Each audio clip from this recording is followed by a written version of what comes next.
Welcome back. And before the conversation proper, these are our tidbits. Former Minister of Humanitarian Affairs, Disaster Management and Social Development, Sadia Omar Farouk, on Tuesday denied involvement in an alleged fraud of 37 billion naira. Sadia, who was appointed as the pioneer Minister of Humanitarian Affairs by President Muhammadu Buhari, said this on her official Twitter, that is X account, on Tuesday.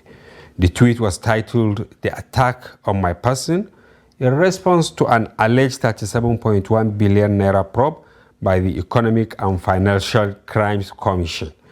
The former minister was reportedly linked to a contractor, Mr. James Okwete, who was used in laundering over 37 billion naira. He has been in the custody of the EFCC. And then the Titan Trust Bank has also fired back at the Central Bank of Nigeria Investigator Jim Obazi-led panel over the report of the Apex Bank's activities. Recall that the Obazi-led panel had on Wednesday submitted the report of investigations into the acquisition of Union Bank and Keystone Bank to President Bola Tinubu in two separate letters dated December 20, 2023. The report of the special investigation had accused Emiefele of using proxies to acquire Union Bank for the Titan Trust Bank as well as Keystone Bank without any evidence of payment. In his letters to the president, Obazi said he had completed his investigation into the illegal acquisition of the banks by, the people concerned. I was on the verge of recovering the two banks for the federal government. Yes, Hala Bakar. Of course, you have had the barrage of accusation. You people in the PDP, did you expected this to happen? Seriously, what we expect from this government is, I think, all the cabals, or let me say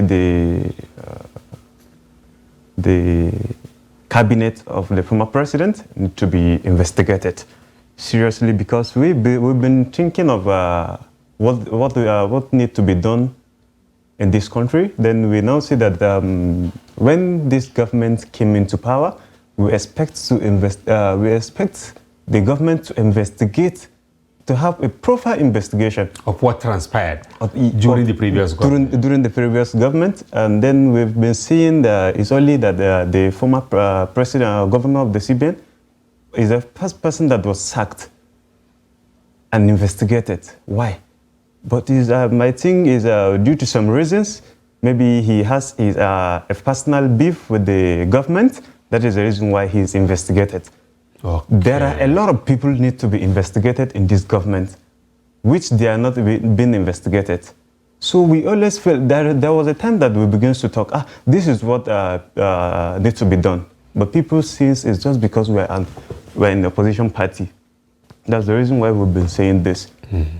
But there are a lot of things that needs to be done, which this government did not do it right for the people. And then we at the opposition party, we cannot let all these things. There are a lot of cabinets of the former president that needs to be investigated. Even the former president. Himself? Yes. So what you are saying is not about the law. What we are witnessing now is just maybe a tip of the iceberg that is investigating the CBN governor. And you want Tinubu to go all out for every other person that served under every other person, including the president. Including the president. Because there are a lot of people, more than too much. There are a lot of people that looted Nigerian money in this government. Yeah, there are a lot of people.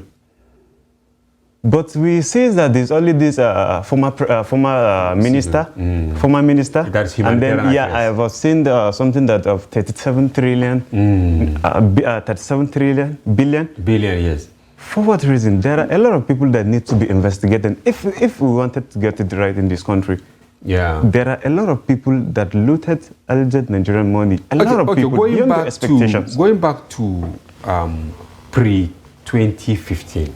Mala Abubakar.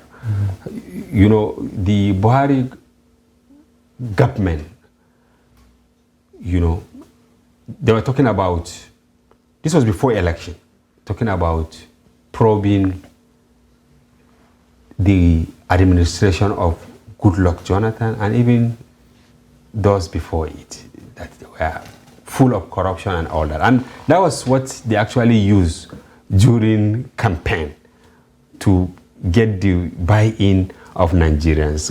Can you say they have now disappointed Nigerians? They've disappointed Nigerians. When they came around 2015, when they were saying that PDP, we did wrong, we did wrong, we did wrong. Now, but of course you did wrong, right? There is nothing wrong in PDP. Why did I say that? Compared to what happened now, it's left for Nigeria to consider what from 2011 to 2015, what happened? From 2015 to 2019, what happened? From 2019 to 2023, what happened? Then to compare with the other, when PDP was in power, then to compare. And it's left for the Nigerians to have a choice. Because we in the PDP, there are a lot of things we did for Nigeria, which Nigerians could not even forget, or to say that PDP is not the government that have sympathy for Nigerians. Because if you compare to what is happening now and before you could if you have 10,000 before, 10,000 naira, you could do whatever you wanted to do. Now, something that 10,000 naira could not do for you during that will do for you during Jonathan. Now 100,000 cannot do it for you. Wow, that is more than 1,000%. So I think it's left for Nigeria to consider and see which governments do better. Is it that of Goodluck Jonathan? Is it of Muhammadu Buhari? Or this for this renewed hope that we are seeing? A bit renewed shaggy, I don't know. Yes, some of you call it renewed shaggy. I don't know what that means. But Abu Bakar, during Buhari, 3 planks said anti-corruption, right?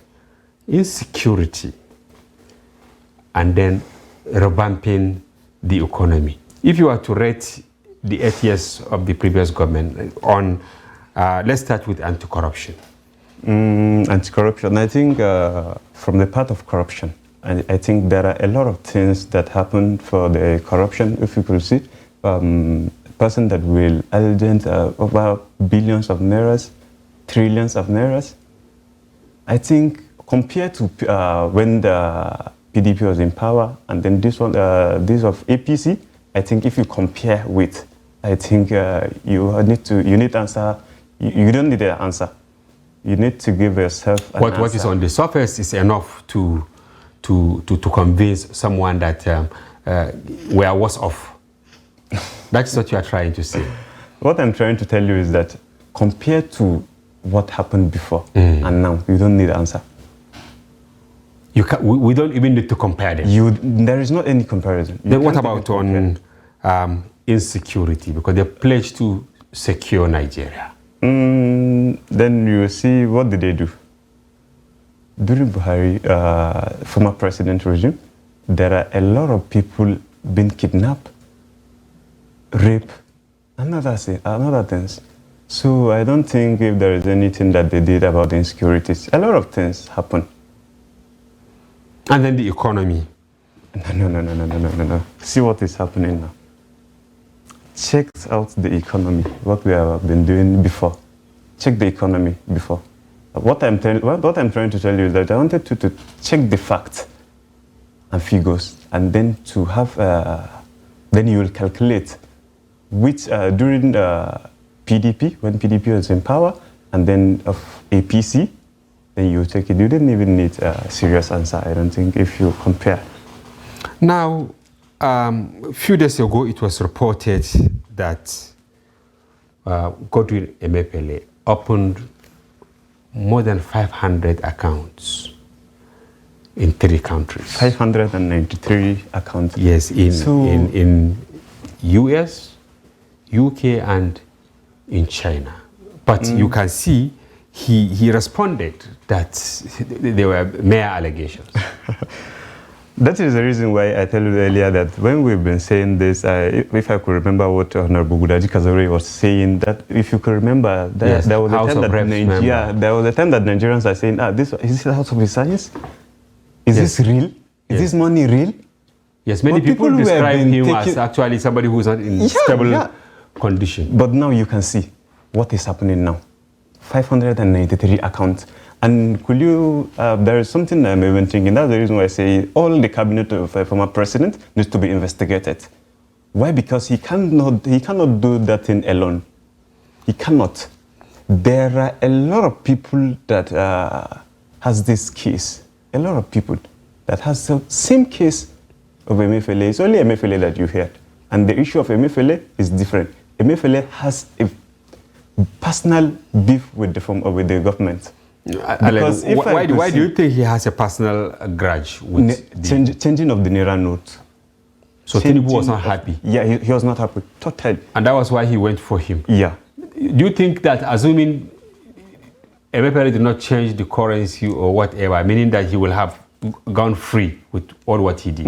We can't say it, but it will not reach this level. The level at which we are witnessing some of these things? Yes. It will not reach this level. So now, Nigerians are yet to come to terms with the method of the buy-over of Union Bank, allegedly by Titan Bank.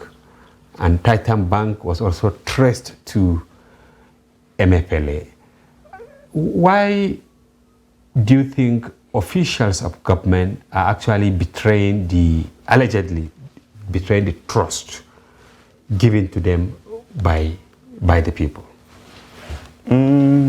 What I always said is that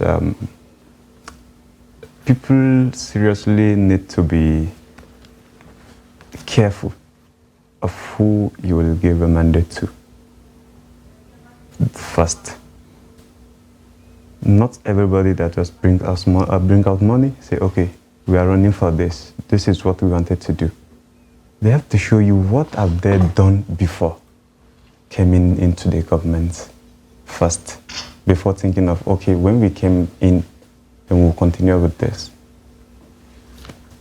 But I think, because right from day one I'm talking about, so I don't have much to say for these questions. Because you think it revolves around the recruitment process.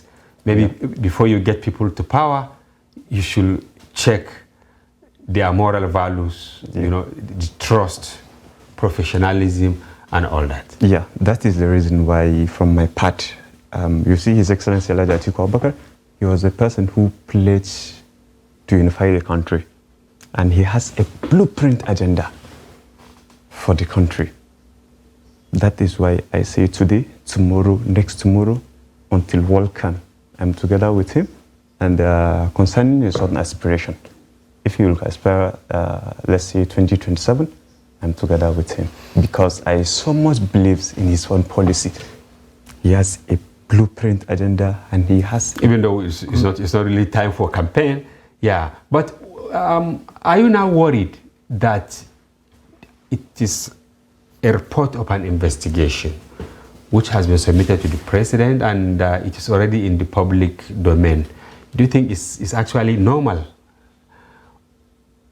that this report has been made public before the president, give his own take on the content of the report? Please repeat the question. Yes, I said already, Obazi has submitted his report, even though the presidency has not said anything. But in piecemeal, we are now seeing the outcome of his findings in the public space. You can see that throughout last week, from Wednesday, newspapers, TV, radio, they were carrying out piecemeal of the findings of that report. Do you think this is the right way to go? Or the media shouldn't have started latching on the content of the report without the president giving his input? Media has a lot of role that they will play without even the response of the president, because I think media helps a lot. Yeah. Because if you could remember, if you are in your room, something that you will not even had it, or maybe a lot of things that you just see at the media. So I think media doesn't have any time that specific time of you to wait before publishing. All right, thank you very much. Yes, viewers, we now have Mr. Salahuddin Hashim, an anti-corruption activist. He joins us via Zoom from Kaduna. Mr. Salahuddin, welcome to the program.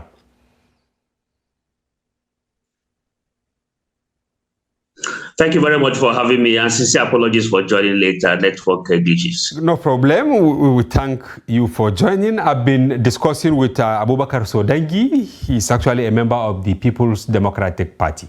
And we had our tidbits. The first tidbits we had was on the statement, you know, I mean, what we got from the special investigator, you know, alleging the widespread corruption during the tenure of former CBN Governor Emiefele. And then the second tidbit was a response by the former Minister of Humanitarian Affairs, Sadiya Farouk. And of course, Abubakar Sodangi here in the studio, he said if it were PDP, it's very unlikely to hear some of these malfeasance because he believes that leaders of PDP extraction are not as corrupt as those of the APC. But as an anti-corruption crusader, I want to have your take.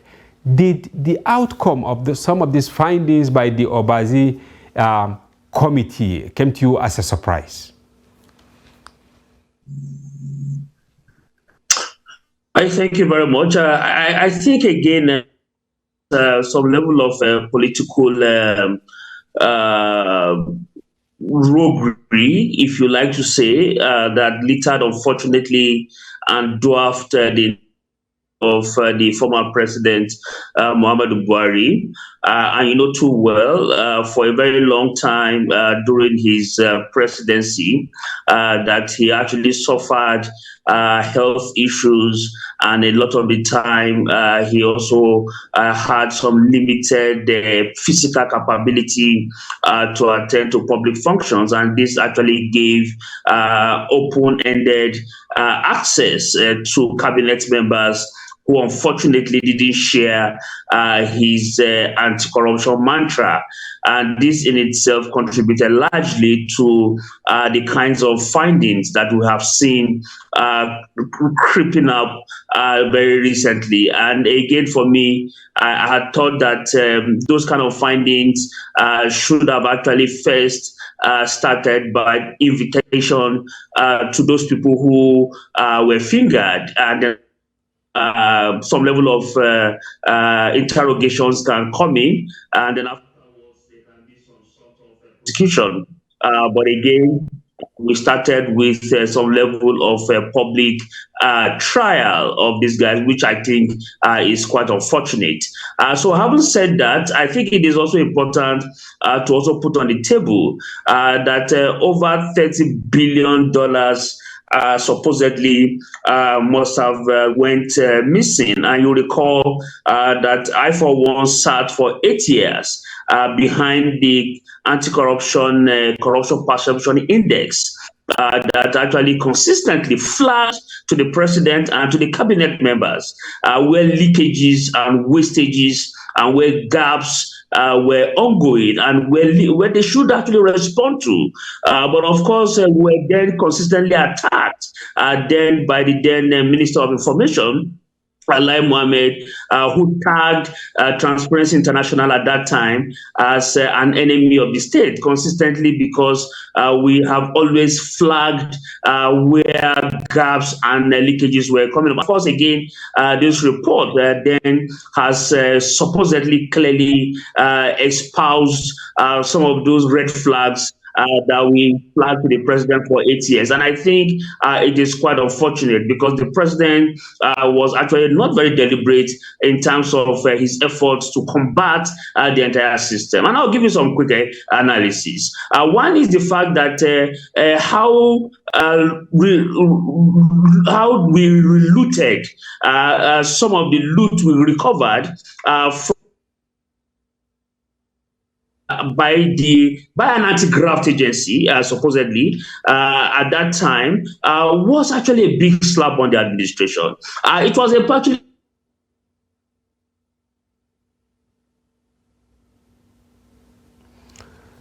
Yes, it's like we're having some challenges with the connectivity at the end of the other side with Salahuddin Hashim. We'll still have him back on the program. Consistently fight themselves there is one issue that most likely the sickness of President Buhari, you know, especially at the beginning of his administration, might have contributed to, you know, lack of closer look and the monitoring of what was happening that time. Do you agree with that?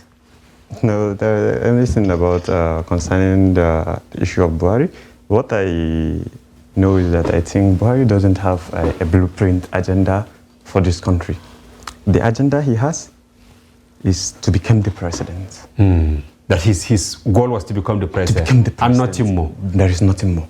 All right, thank you. All right, fine. Maybe I should take this question to Salahuddin again, because Mr. Salahuddin, when your network had issues, I asked Abubakar Sodangi here whether he agrees with what you said, that maybe the illness of President Buhari, you know, especially during his first term, might have given room for, you know, his lieutenants to now do what they did. He said he don't really agree with that, because he feels that what President Buhari only wanted was to become president and nothing more. And that was why there was no supervision. He allowed all his lieutenants to do whatever they liked. What is your take? Yeah, there is no way you would actually go into the administration's trajectory without honestly referencing that, because to be very honest, at some point when the cabinet members saw very clear that the president was no longer in charge, then they took charge. And that, of course, gave room for how a young man who is just an appointee or perhaps just an aide could actually give the CBN governor a directive to do currency swap, or to do currency redesign, if you want to use it in that term. They saw a lot of gap that was in existence. And it was because of these gaps, because I sat for years behind the CPI, the Corruption Perception Index, for 8 years, and we kept providing red flags to what was actually happening to the system, but nobody paid attention. And I think it is very important that the president actually should actually take a review of those his cabinet members. We have seen information suggesting that some of his close aides, Adebayo Shitu, we have seen the one of the humanitarian minister, we have seen the EFCC, we have seen the Attorney General, and all of these guys being mentioned and being culpable. Even the SGF, unfortunately, and even the embattled CBN governor. We have seen all these guys being culpable of the entire saga going on with these findings. And I think it is very important that, again, the president should come out publicly and apologize to Nigerians. Because, to be very honest, he was only elected as president on the mantra that he was going to fight corruption, because we were coming out from a regime where we had people like Dizani who actually battled the economy, and of course we went in and met somebody who was worse, like Kantim Baru and all of those people who have also been fingered in this particular report. And I think it is very important, because if the trust has been lost, then, to be very honest, the social charter between the citizens and the state must actually be held sacrosanct. And that is why stewardship becomes very important for the president to come out and say, look, I had thought that this was going to solve the problem, but it actually created a new layer of problem, but we need to find a way to remediate this and apologize to Nigerians. But anything short of that, to be very honest, it was a clear disappointment from the former president to have assembled this level of rogues who actually consistently undermine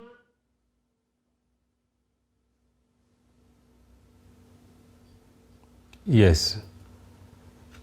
Yes, please can you unmute your mic? It's like maybe by accident you muted yourself, Mr. Salahuddin. Yes. Okay, you are back? Hello? Yes. Okay. Is to ask now, should Tinubu now extend the investigation beyond the Central Bank of Nigeria? What other areas do you think the president must now put his searchlight to uncover the alleged riots perpetrated by the previous administration?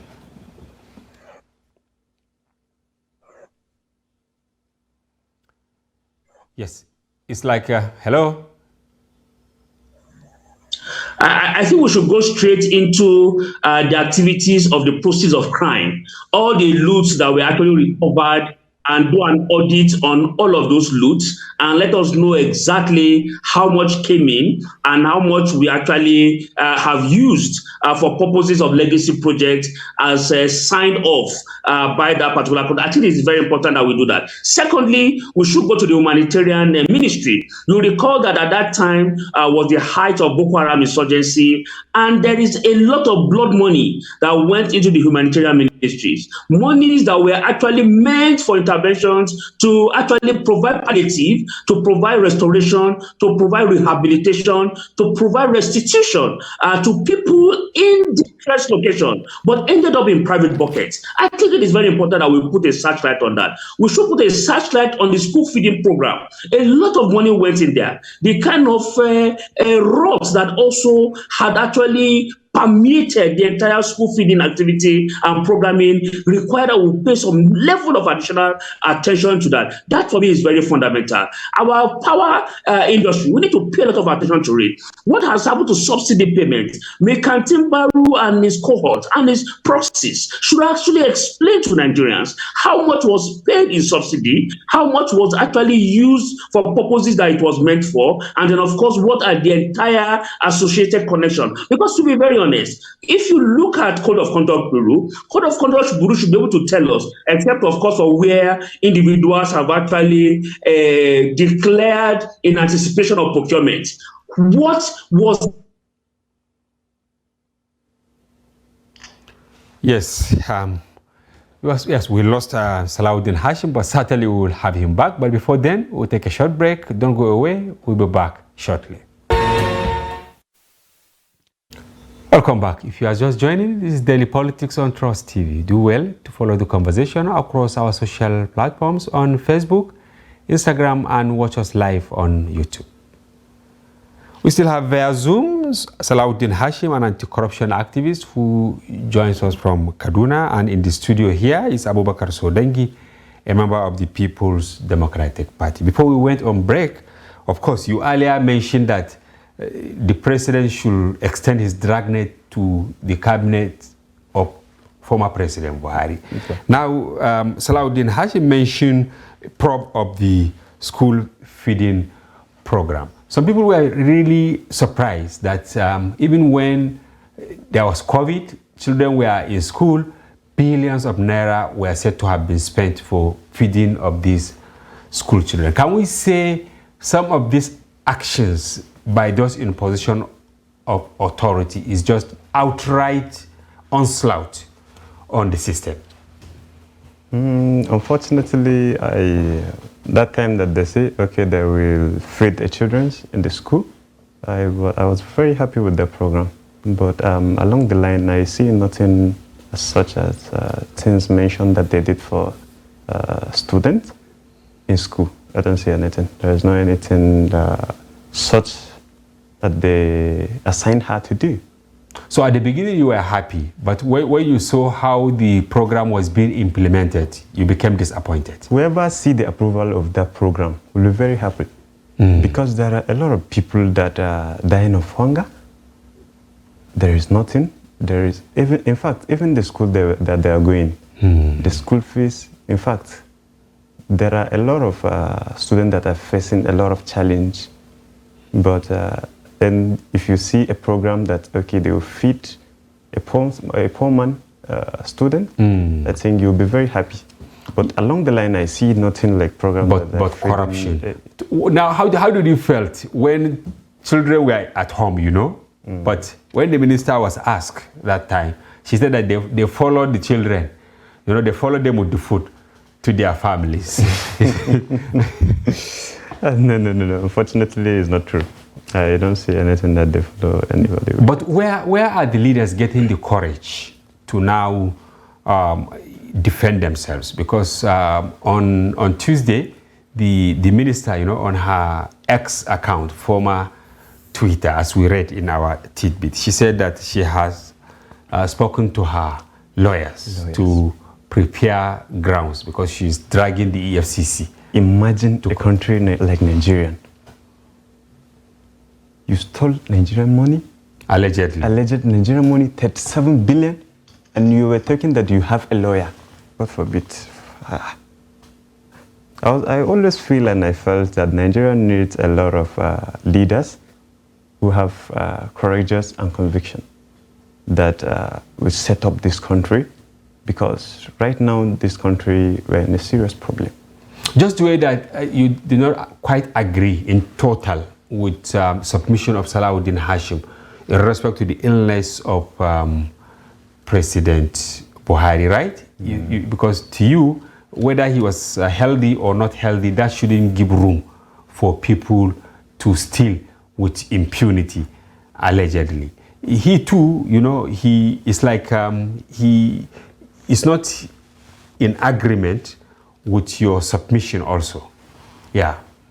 What I see is that what I tell you before, because whoever will come into government, into power, must have cabinet helps a lot, and destroy a lot.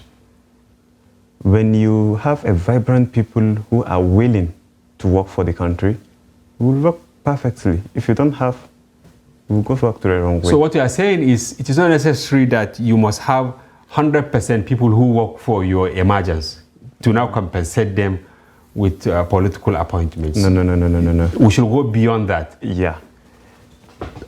Work with the people who has capacity to reverse the unacceptable living condition of the country.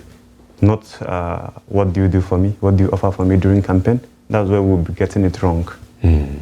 If this thing will continue, this is where we'll be getting it wrong all the time.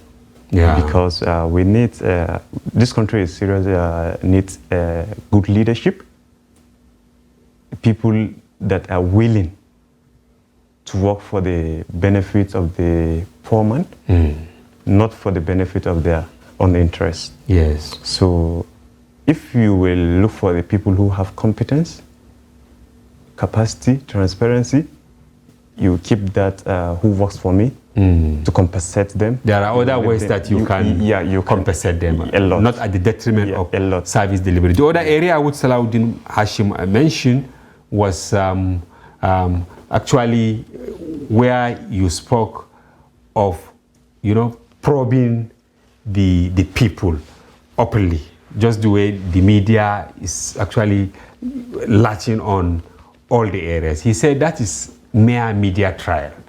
That why can't the president or his handlers or whoever, you know, keep those findings very close to their chest and then take the perpetrators to court? Yeah. No, that one is not possible. It's not possible. It's better that it went out. Yeah.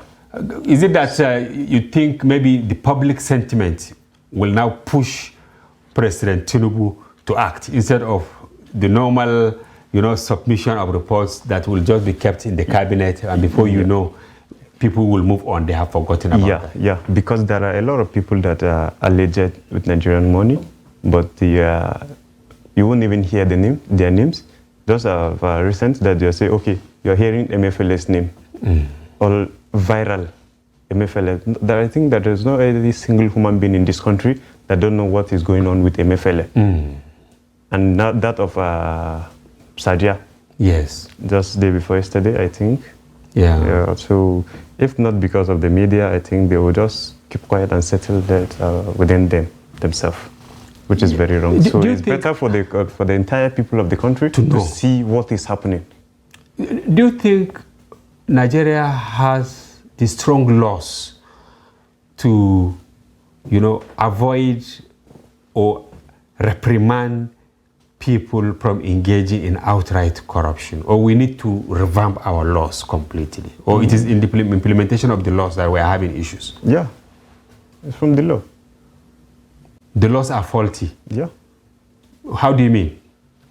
At times, if you will go through the law, you see that there is, could you imagine this one that is just saying that you would call lawyer? Lawyer. She had the audacity. Lawyer. Audacity. To if it were in China, what do you think will happen? No. She will be a history. Or in Japan? Yeah, this is history. Or UK, this is history. Then do you have people with the political will to change this? Do you think Tinubu will change this?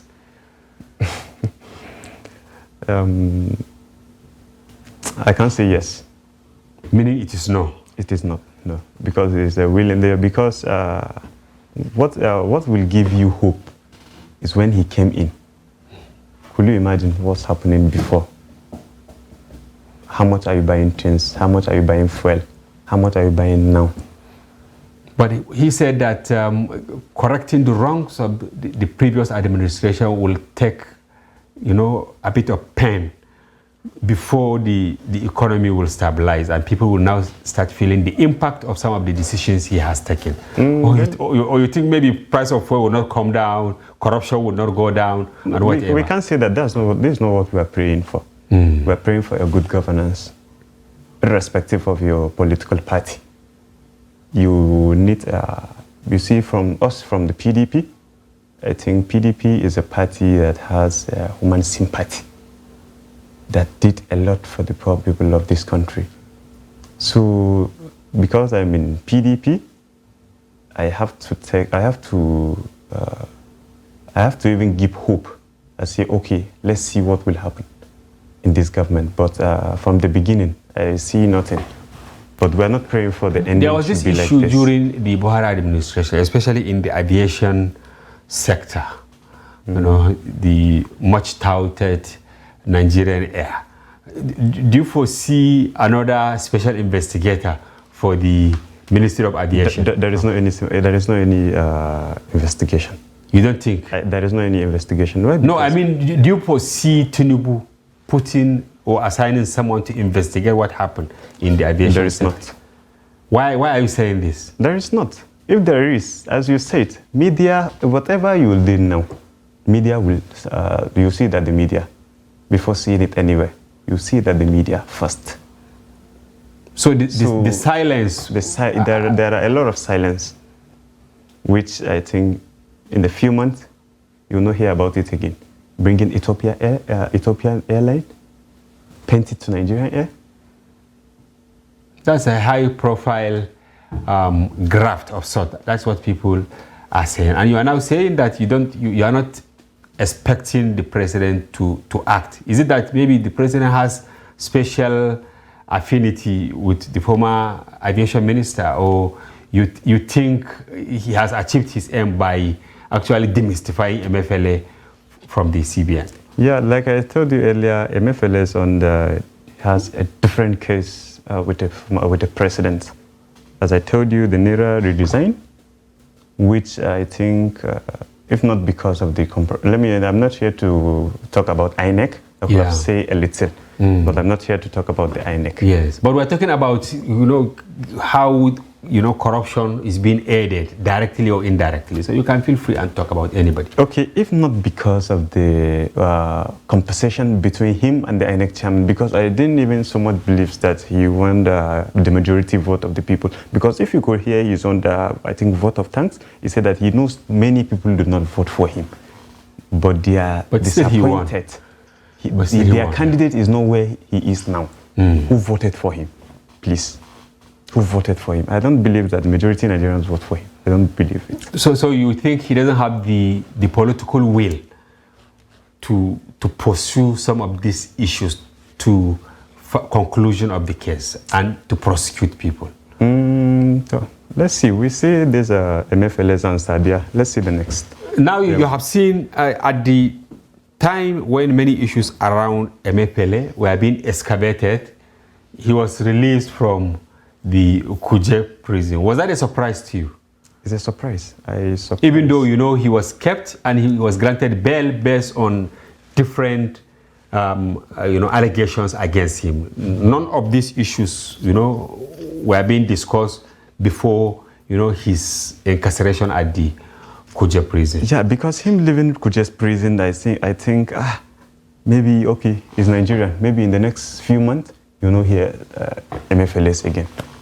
Despite all the issues we have had so far. We are Nigerian, and that's why I say if we wanted to get it right in this country, there are a lot of people who are willing to work for the country. If we wanted to get it right, there are a lot of people that you don't even need to even vote for them or listen to them during campaign or something like that. So finally, what is your call on President Buhari? I mean, President Tinubu. Yeah. And also with President Buhari, yeah.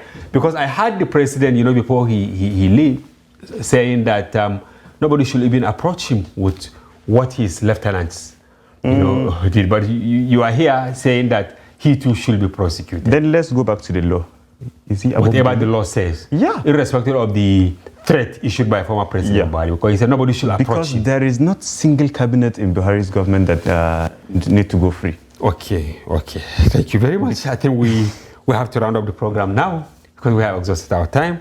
Abubakar Sodengi, member of the People's Democratic Party, for your informed perspective. We hope to have you again. Thank you very much.